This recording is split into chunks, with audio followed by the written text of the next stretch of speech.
welcome to Disney Princess Deathmatch, brought to you by Common Room Radio. I'm Sarah Cade. And I'm Liz Stevens. And this week, we're doing Brave. Yay! We're not super excited. How many times have you seen this movie, Liz? That is a really good question because, again, being a mom, movies just tend to play sometimes. So I think I had seen it twice before this time because I saw it once in theaters and was just so disappointed. I also was so disappointed in this movie. Like angry, yeah, disappointed. Yeah, just like really frustrating experience. I don't go to the movies very often. No, you really and don't. So when we shell out for our whole family to go and see a movie, you know, $80, an arm and a leg, and you sign away your daughter's hand in marriage. Exactly, right?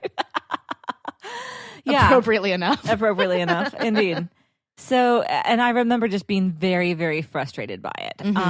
However, you know how sometimes you have a bad experience, you just kind of like block it out. Yeah. I did that for this movie for a while. So I thought going into it again, maybe since my expectations were lower at this time, then it wouldn't be so bad.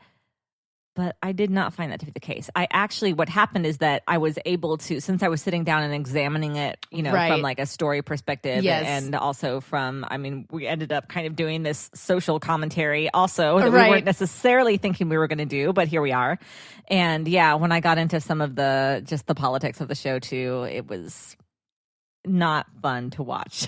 This movie frustrates me because I've seen this movie exactly twice. Once in theaters and once today to record for this podcast. Okay. Yep. After I saw it in theaters, had zero interest in ever seeing it again. It did not, this movie fulfills almost none of my primary values of the reasons that I go to see and enjoy things, which is weird because you would think that we'd be there. We've got our magic.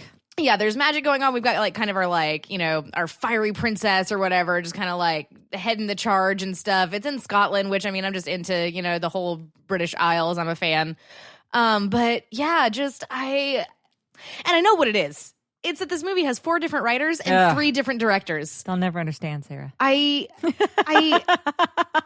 never used tell to a cohesive story like that. Yeah, it's really interesting whenever you start to realize, because I learned about that. I learned about how movies and shows and things can become problematic when you have too many writers in the room. Yeah. From friends of the show, Lonnie and Alistair over on Storywonk. Drink. And I before then had never realized that, but I bet that if I were to go through and look at some of the stuff that before, I was just like, well, I didn't particularly like it, or it felt really just kind of out of place, that I guarantee now that's the first thing I do whenever I'm like, well, that wasn't very good. What was the problem there? I go straight to IMDb to see how many writers we had, how many directors we had, what's going on. Smart. And like 9 times out of 10, there are at least 3 or more writers on these projects. And so you're sitting there going, when this movie was over, I looked right at you and I said, this movie has no idea what story it's telling. Right. It has no clue what it's doing. Well, in my very last note, I'll tell you when we get there, I guess. But my very last note was basically that. It's like, what are we doing? What are we even here for? I completely agree. Well, and for me, it does have some of the primary values I go for because I do just love aesthetic beauty. And there's a lot of aesthetic beauty in this movie. It's a very beautiful film. Like, it's very, very gorgeous. Not often, actually. Her hair always looks great. Well, yeah, that was the biggest deal. The castle's pretty dark.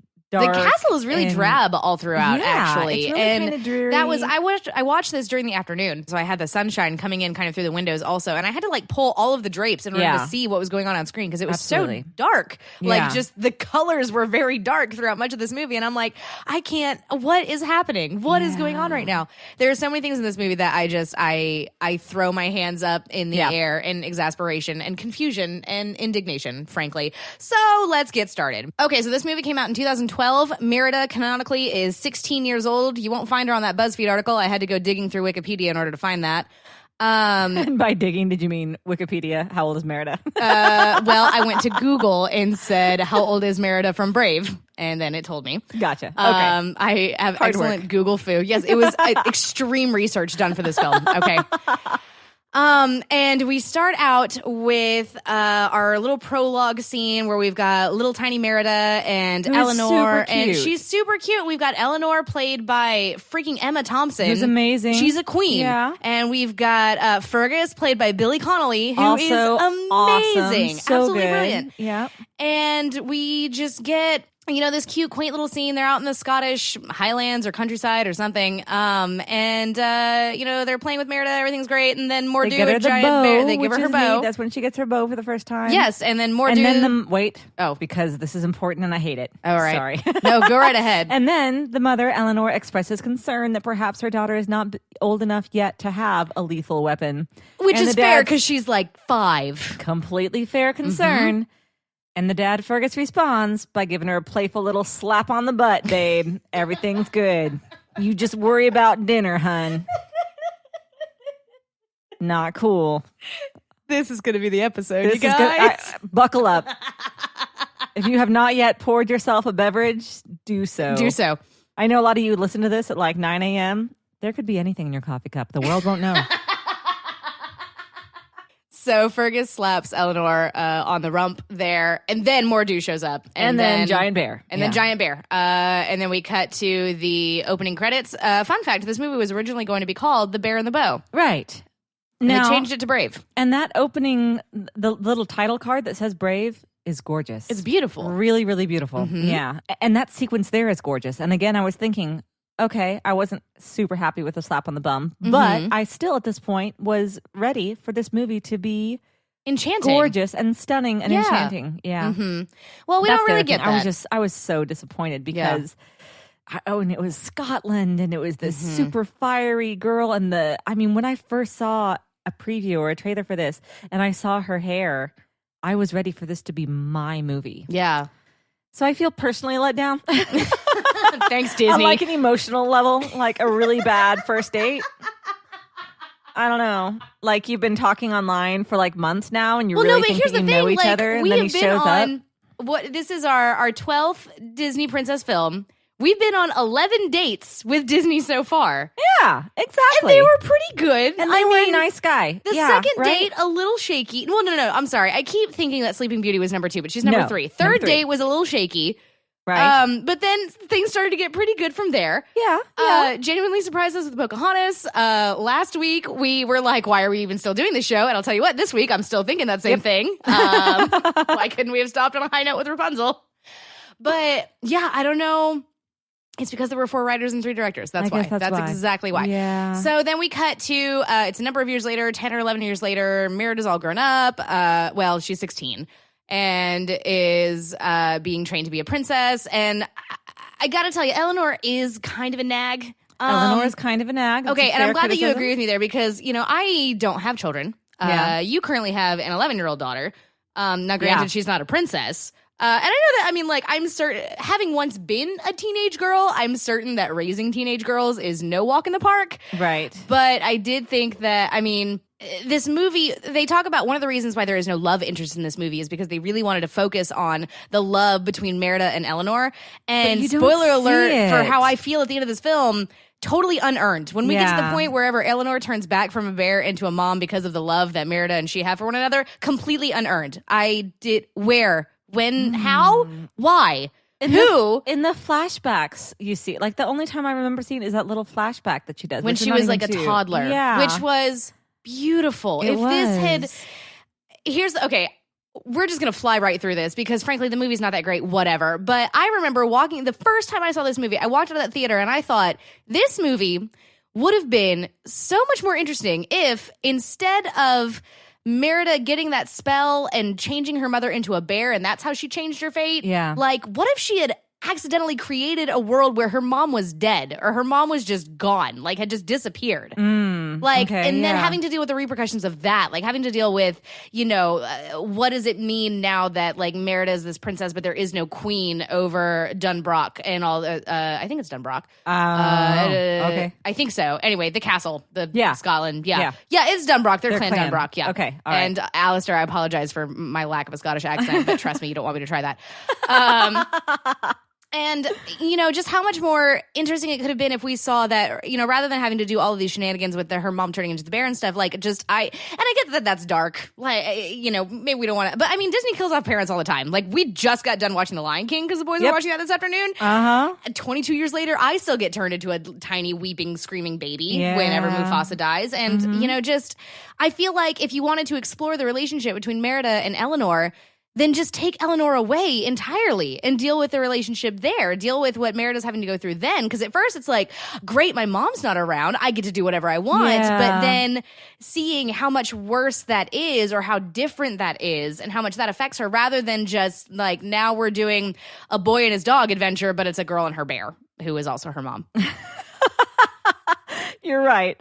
And also, I never saw remorse from Merida for having done this thing. I'm glad that you brought again, that up. That very, very last moment, but by then, too little, too late. But it's this witch's fault. It's the witch. The witch did it.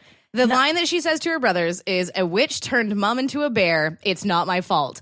Merida, it is abso-friggin-lutely your fault. Like, you can't get any more faulted than what you did. You went to the witch. You got the pastry. You fed the pastry to your mother. And then the entire she asked time, for the most vague spell ever. Yeah. Change my mom. Okie dokie. You got what you asked for, Merida. You surely did at that. And then she gives the little changey tea cake over to Eleanor. Eleanor clearly in excruciating pain and nauseous in the middle of like this really big deal. We've got all the other clans here. Important. You know, it's supposed to be really important. We're supposed to, this is what keeps us together and keeps us from fighting and warring against one another. And all Merida cares about is, well, what do you think of the marriage now? What do you think of the marriage now? What do you think of the marriage now? It's true. I wanted to smack her. It was the worst. I couldn't handle it. And what you're talking about, how like no remorse from Merida, by the end, whenever it's like, oh, mom, I'm so sorry. I love you. This is all my fault. What that says to me is you're not sorry that you did this. Yeah. You're sorry that you got caught and you can't get out of it. Yep. That's what Merida is sorry for. She's sorry that her mom is now a bear always. It's a serious problem. Can we talk about Fergus since we're talking about serious problems? Let's. Fergus is the worst specimen of manhood I have maybe ever seen portrayed and depicted on television. And I watched Ghostbusters this week with Bill Murray as Peter Venkman. Did you notice that in this movie, Merida and Eleanor and her three brothers, who are never named in the film, but I love their names. Their names are Hamish, Hubert, and Harris. Oh, that's right. She says it right in the beginning. And then we never does she? Okay, she does. All right. Yeah, excellent. Yeah. I must have. I had the volume turned way down. Whatever. Anyway, but Merida, Eleanor, and the three boys disappear for a full day. A full day. When we get back to the castle, Fergus has no idea. He's been chilling and drinking with all the dudes in the dining hall, making a complete wreck of everything and just expecting someone to come along behind him and clean everything up. Yeah. He was absolutely disengaged at the dinner table with the family when the boys and the dogs were running completely amok. Crazy. It's no wonder that Eleanor is a little bit of a nag because she's holding the whole effing kingdom together. Yeah. While her idiot husband goes out hunting shadow bears through the castle in a drunken stupor. It is ridiculous. Yeah. Yeah. I'm a little angry. I'm sorry. I understand. That's no, through. Absolutely. Yeah, no. And I mean, like, this is the part that kills me is that, like, these actors are great. Some of the, like, really excellent, awesome. So good. I totally agree. Yeah. And I really like Kevin McKidd, who did and I was so excited to see him doing something different because I've only seen him really in one thing, which is Grey's Anatomy. Right. And I love him. Which, by the way, I had no idea that he was Scottish. Oh, yeah. Yeah, right? Yeah. Such a talented guy. Because, again, the only thing I've seen him in otherwise is whenever you're watching Grey's Anatomy. Yeah, and you happen to see it, which it's been years since I watched that show. But I loved him, and I loved that character that he played. Stephen Fry also plays one of the lords. Stephen Fry, is absolutely brilliant. And the guy with the late night show, Craig Ferguson. I don't think Ferguson I meant is one Stephen Fry. of them, too. I think I meant... No, okay. It's Kevin McKidd, Craig Ferguson from The Late Show, and Robbie Coltrane, Hagrid. And Robbie Coltrane, right? How? Why? I'm so angry. I'm so mad. This movie had so much potential to be really, really beautiful and wonderful, and they absolutely just squashed it. And you know what I wonder? What's that? I wonder if the actors knew it. Like, when you're working on a show like this, do you know it's not that good? Here's the thing. I love Frozen. And when Frozen came out, I was like ingesting every bit of information I could get about Frozen. I think that particularly whenever you're doing an animated film, I think that you'll get your actors to come in and do the lines way early. And so there may be a lot of script rewrites. Yeah. So they may not know what stays in and what is out. Like there are several, like deleted scenes or cut scenes in Frozen that they did the animatics for that are just the pencil drawings. Right. But it's got Idina Menzel's voice and Kristen Bell's voice, but they're not in the film. And And in fact, those are still sections from whenever Elsa was actually the antagonist. And way early, super early versions of the script. So it's entirely possible that they don't know. Like they don't know, what the finished product is going to look like, which would be frustrating, I feel like, because, I want to be able to be a part of something that is going to be good and is going to be great. Yeah. So, the rules in this movie are... Fergus is terrible. His entire family goes missing for a day, and he doesn't even notice. And I will say that the little conversation he has with Eleanor in the bedroom, when he's like, "Just practice with me, and you'll be great," is sweet. So he has a redeeming moment in the movie, right? And I really enjoy that entire sequence. But it's a good sequence. It's a good sequence, and it's so frustrating. Like, I mean, I understand that it can be hard to like talk to your parents, whatever. But seriously, if Merida and Eleanor had sat down and just not left the room until they got to the root of the problem, if Merida would chill out for 5 seconds, and if Eleanor would like just let her daughter vent for 5 seconds, then nobody would have had to be turned into a bear. Well, and they both had that line at the end, and like they both end that little speech saying, just listen. If you would just listen, I think that we could get somewhere with this. But it's true that both of them are set, and they're equally responsible. Yeah, like they're absolutely culpable. Yes, for all of the misdeeds. Yep. And then there's like a witch and some will-o-wisps, and they're there kind of. Let's talk about the magic. Yeah. What so the will-o-wisps will lead you to your fate, they say. But that was completely squandered too, because it didn't lead to her fate at all. It led to the witch's spell, which changed her fate. Did it? Well, I mean, she believed it. Let's talk about fate real quick. Okay, sure. Okay. Because this movie doesn't seem to understand what it means. No, it really doesn't. All. Yeah. I think that she's saying, can it change your circumstance? Why didn't you just use the word circumstance? Right, because that's what you're talking about. Like, fate and destiny is different from circumstance. Absolutely. And I think that you absolutely just hit the nail on the head just now, Liz. Merida isn't concerned about her fate. She's concerned about her current situation. And is just speaking in that dramatic way that teenage girls do. We do have that. My life is over. Yep. Everything, it's all terrible, and I'll never be free again and never make my own choice. Girl, please. Right. All right. And that was another disappointment because that's how they let it out in the trailer. If you had the chance to change your fate, right? Would you? Like, is and I this remember, girl like, this saving? is so cool. Is this girl like going to be like saving Scotland? The kingdom? Yeah, I know. No, it's about a boy. No. Yeah. And they're like, no, but it's not about a boy. It is though. But it. Like, just because you don't give Merida a direct love interest does not mean that this movie is not about a boy. I'm so upset. I'm so mad. So she gets the witch. The witch, which is completely bizarre, nonsensical. I wrote down in my notes that this scene is charmless. I wanted to laugh. Did you? I couldn't. That's sweet of you. No, like I was waiting. I was like, something here needs. I did like when she was looking at the crow and then the crow talked. I giggled a little bit. Yeah, I was like, the that's crow surprising. was kind of neat. Yeah.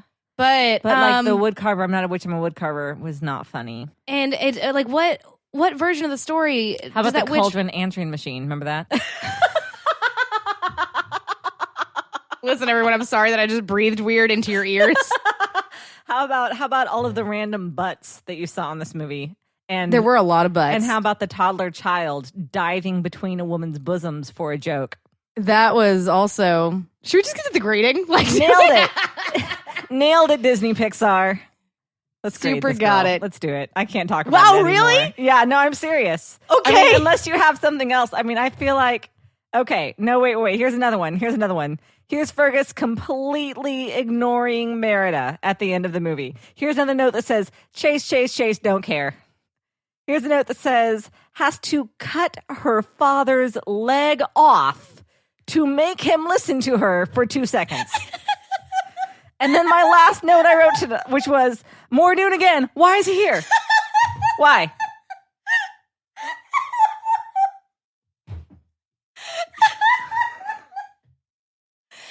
Oh gosh. Her hair, though, was really pretty. Her hair was really great. The scene where she's riding Angus, the horse, through is really, really and great. She's dancing around the waterfall, and they make you really promise about how great this movie will be. That was a great time. And they lied straight through their teeth. Effing liars. They catfished us, Sarah. They catfished us so bad. So we get to the end of the film. We've only been recording for about 30 minutes. We can't just go. Okay, I'm sorry. It's All okay. right, Just I'm 15 more minutes. Okay, I can do this. Yeah, it's totally fine. I can do this. So we get to, the end of the film. We've gotten... Actually, here's my first question. Okay, so Merida comes to the conclusion that, and we're totally skipping all the part where she went to the scary, rotten Scottish castle. Because why did she do that? What did it have to do with anything, Sarah? Mor'du was there, I guess. Mor'du was a changed prince who the was witch angry created like the angriest, biggest. The witch was the Tony Stark of this film and creating this terrible creature that destroyed a kingdom. Following. Yeah, I mean that was my joke. Okay. Yeah. But so Merida comes to the conclusion that if she if she fixes the tapestry, chicken is stupid. It was like the most obvious thing that this witch could have said. Mend the bond and the tear that you caused by pride. Obviously, fix the relationship with your mom. Duh. Dumb redhead girl that I'm trying to like dumbo. So hard. You dummy. She's like, oh, I ripped something. Oh, I gotta fix the tapestry. So here's the part that drove me nuts. So they get Bear Lenore and Merida. I wanted that to work real bad. I don't know if it does. So Merida and Eleanor get to the castle, right? And Merida's like, okay, I'm gonna sneak in. I'm gonna get the tapestry. And we gotta fix it. Why did you take Eleanor into the castle with you? What is your bear mom gonna sew up that tapestry for you? But her dad loves bears. Nope. They don't call him the Bear King because he loves bears. Their family crest isn't 3 bears chasing each other because they love bears. Oh, yep. So, okay. Seriously though, why didn't you just leave Eleanor right outside of the castle? I don't understand. So they get in, and then she sees that Hamish, Harris, and Hubert are 3 little baby bears. Yep. Why were the sons in this movie? Do you think they were supposed to be cute? Were they? Why are they in this movie? Why don't they talk? I don't know. Why are they the most obnoxious, worst characters I have probably ever? I don't know. Because gorgeous red. Here's the thing: triplets. They should have been adorable. We should have loved it every time they came on. We should have been like, it's the triplets. We're like Hamish, Hubert, and Harris. Like, come on! No, it should have been amazing. Yeah, they were the worst. Yeah, I don't know. So we finally get Merida sewing up the tapestry, and throws it over her bear mom, and is like, nothing's happening. She's just like stepping back, and it's like it doesn't make any sense. It doesn't track. I don't understand what is this movie trying to say? What story is this movie trying to tell? Are they legitimately trying to tell us that this is a story about the love between a mother and a daughter? Because it is not. It isn't. It is not. Well, and they have that line at the end where she says, Mom, you've changed. And she says, oh, Merida, we both have. And I'm like, nope. No, you have not. Literally the only people in this film who changed were Eleanor and the triplets, who literally changed into bears and back. Right. Yeah. Yes. Because of actual physical change. Because it was actual physical, chemical magical change. Yeah. No, I don't know. I mean, at the end of the movie, we see Eleanor prancing about on the horse along with Merida. Who's running the kingdom now? Good job, Merida. You just threw your entire kingdom into squalor. She's really good with a bow and arrow. She's very brave. You don't say? Yep. Oh, that's the name of the show. Roll credits. Let's try to do a positive sandwich, okay? And let's try to say one positive sandwich. Yes, we're going to say one positive thing about the film.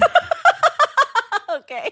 At the beginning, we said that it was pretty, right? So we're going to try to end on a positive note to bookend all the negative sandwich toppings in the middle. Okay. Okay. The music was pretty. The music that we had was pretty, and I wish that there had been more of it. Yeah, nope, that's negative. The music was pretty. Yep. Also, I love the color green. It is my favorite color, and there was lots of it in this film. That's exactly right. Yeah. I really genuinely enjoyed the long shots of this movie. Anytime that it was just like, check out all this landscape. Oh, yeah. If this had been an hour and a half long movie just about, hey, look how pretty Scotland is. There you go. Yep. 30 points immediately. Yep. I loved, once again, I think I say this every time, the use of light. The way that they animate light just astounds me. The sparkling of the water, especially when we had the waterfall, lovely, and also when Bear Lenore was fishing. The will-o-wisps were very cute, and I liked the way that they were animated, and I enjoyed the sounds that they make, and I look forward. There you go.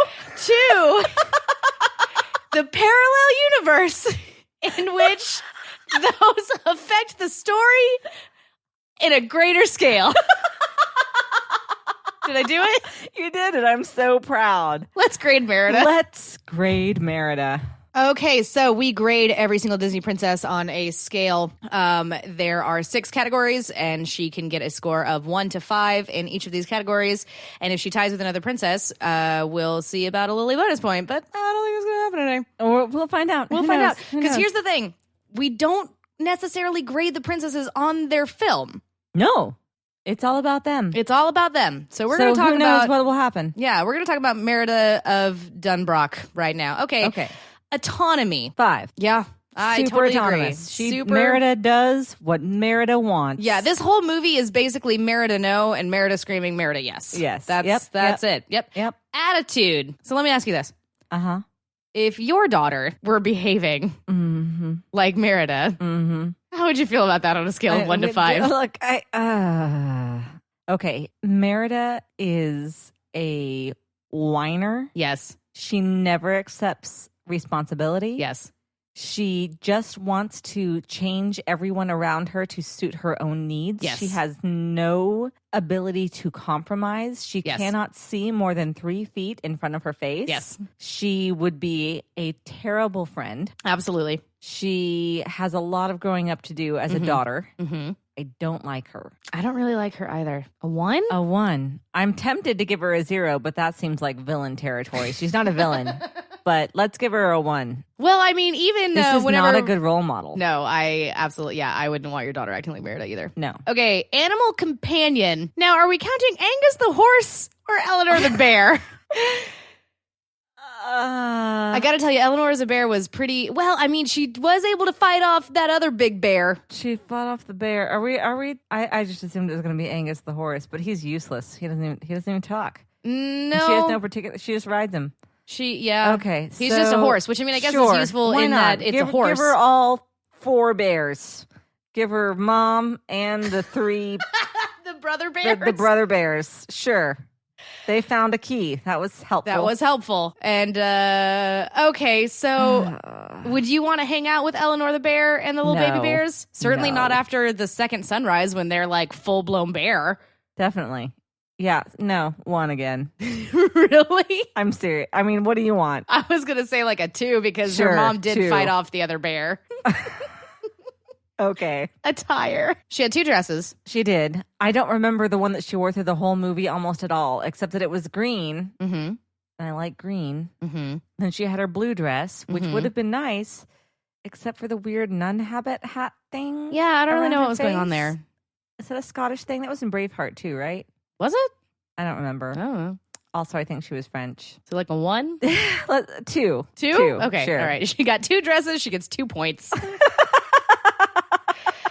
All right, so here's where it gets interesting. Does her hair count as her attire? Her hair is great. I don't think it counts as attire, though. I mean, it's attire part of like her clothes. It's part of like her look. No, we didn't judge any of the other Disney princesses based on their look or their hair. It was all their clothes. No, you're absolutely right. If there were extra bonus hair points, she would get them. Yeah.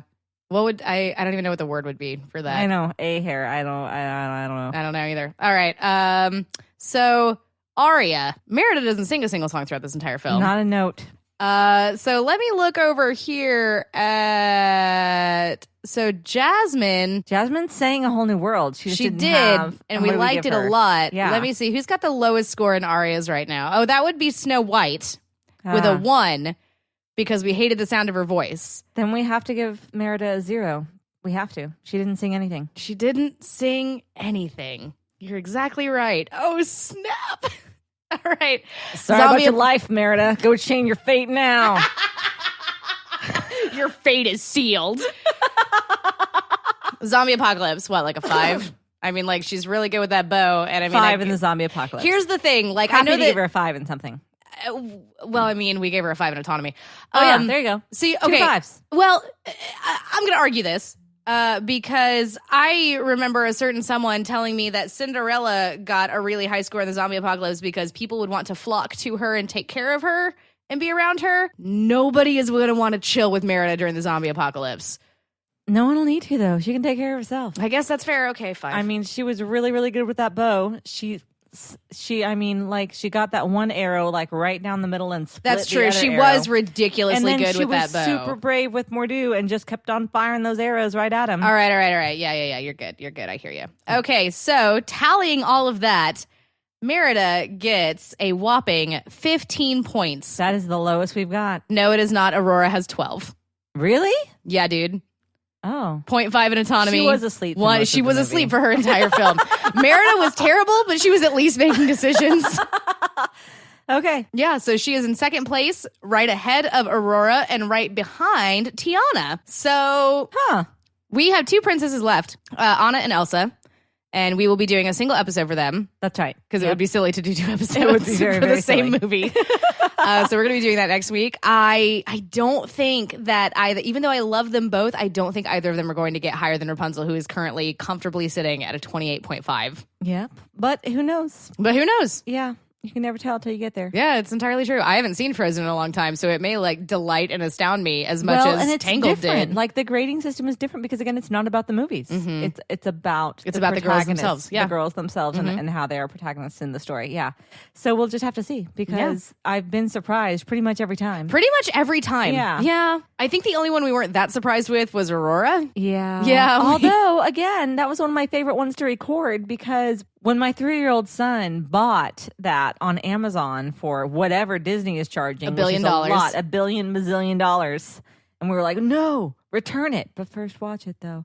So we watched it and it had all of this just fascinating history. So then that's the one that we talked the most about, like the artists. And, and all of that was really fascinating. So I really enjoyed recording that episode very much.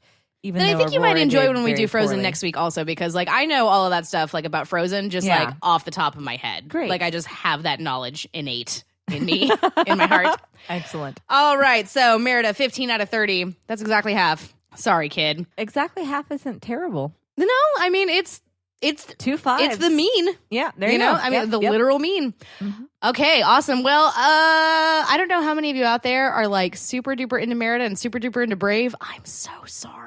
Well, if Twitter is anything, I mean, when we talked about watching this when we were, and we're on Twitter and stuff, people were saying, yeah, that movie's bad. Yeah, it's not a good movie. Yeah. Mm-hmm. So, yeah, maybe you all agree with this. Maybe you disagree with this. If you disagree with us or agree with us, whatever, you can get in touch with us on Twitter. You can find me at Elsa Grab the Salt. I'm at Lizbeth Ray 555. You can find us collectively at Common Room Cast. You can head on over to Facebook and search for Common Room Radio. We'll pop up right there. You can also visit us over at commonroomradio.com where you can find all of our other Common Room Radio shows like Roll for Topic and What About This? And don't you do one like about pirates or something?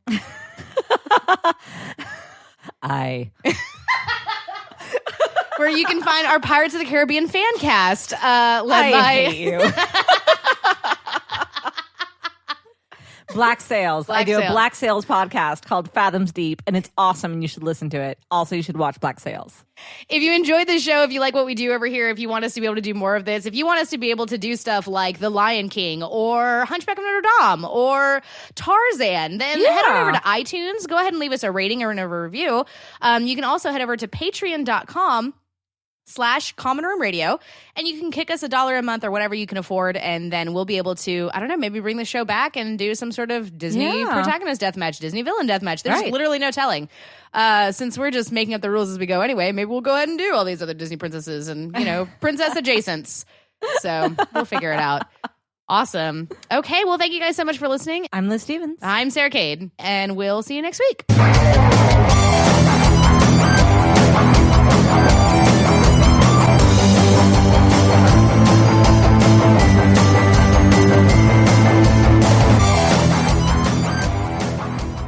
Okay, wait. We're going to talk about this movie for 15 more minutes, and I need to get more wine. Is that legit? Yup. Okay.